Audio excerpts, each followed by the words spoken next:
नमस्कार मंडळी, सर्वांना होळीच्या हार्दिक शुभेच्छा। आज रंगपंचमी आहे, तर मला आता कुठे जाता येत नाही आहे कारण की आपला स्वतःचा व्यवसाय असल्यामुळे।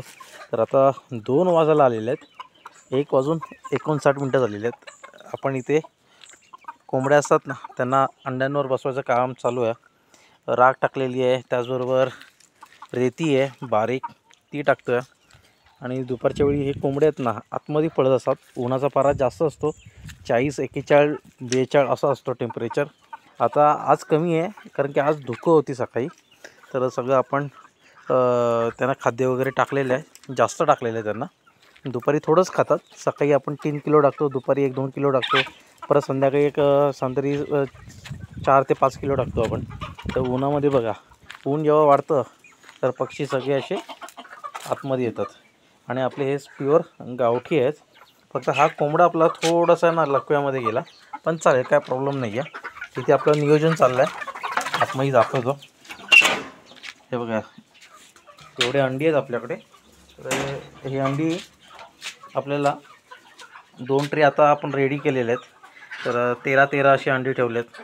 सांतरी आपण याच्यामध्ये रिसर्च करतो आहे की 5 तारखेचा अंड आहे ते। हे बघा, 5 तारखेचं। तर हे आपलं होणार आहे की नाही प्रॉपर, याच्यावर आपण मार्किंग करून ठेवतो।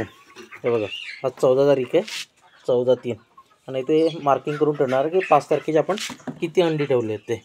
हे बघा, अशी अंडी आपले 11 तारखेचे आहेत, सगळं मार्किंग करून ठेवलेलं आहे। आता आपल्याला अंडी म्हणजे आता प्रॉपर नियोजन करायचं अंड्याचं। रोवणीसाठी 2 ट्रे झालेले आहेत आणि अजून 3 आहेत, कारण की कोंबड्या ज्या आहेत ना त्या खुडूक झालेल्या आहेत। कोंबड्यांना आपल्याला प्रॉपर बसवायचं आहे। हे बघा, इथे 3 कोंबड्या आहेत, ही एक कोंबडी, त्याचबरोबर हे बघा इथे 2 आहेत। हे बघा इथे 2 आहेत, हे बघा ह्या 2 आहेत। तर ह्या तिघींना मला बसवायचं आहे, अजून 2 आहेत त्याच्यामध्ये।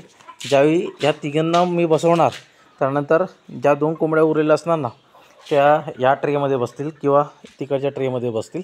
त्यावेळी आपण त्यांना अंड्यांवर बसवणार आहोत। आणि आपले हे प्युअर गावठी आहेत। तर सण आहे, तर आपण बाहेर असायला पाहिजे होतो शूटला वगैरे, पण नाही आहे। स्वतःचा व्यवसाय म्हटलं तर आपल्याला जास्तीत जास्त इथे वेळ देणं गरजेचं आहे। आंबा काजू असतं, गेलो असतो ठीक आहे, थोडंफार नुकसान झालं असतं, पण आता हे लाईव्ह स्टॉक असल्यामुळे, म्हणजे जिवंत पक्षी असल्यामुळे आपल्याला कुठे जाता येत नाही, कारण की यांचं खाद्याचं पाण्याचं प्रॉपर नियोजन करावं लागतं। आता पाणी संपलेलं आहे, त्यांना मस्त की आता कॅल्शियम वगैरे देतो, कोलगोफस वगैरे देतो। सगळ्यांना पुन्हा एकदा रंगपंचमी, होळीच्या हार्दिक शुभेच्छा। आनंदित राहा, सुखी समृद्धी राहा, मस्तपैकी व्यवसाय करत असाल तर व्यवसायामध्ये जास्तीत जास्त वेळ द्या, कारण की हीच वेळ आहे ज्यावेळी तुम्ही जे कराल त्याच्यामध्ये तुम्ही सक्सेस होणार आहे। जेवलो पण नाही अजून, 3:30 वाजणारे घरी जाईपर्यंत, पण नंतर पुन्हा 4:30 वाजता आपण येणार आहोत।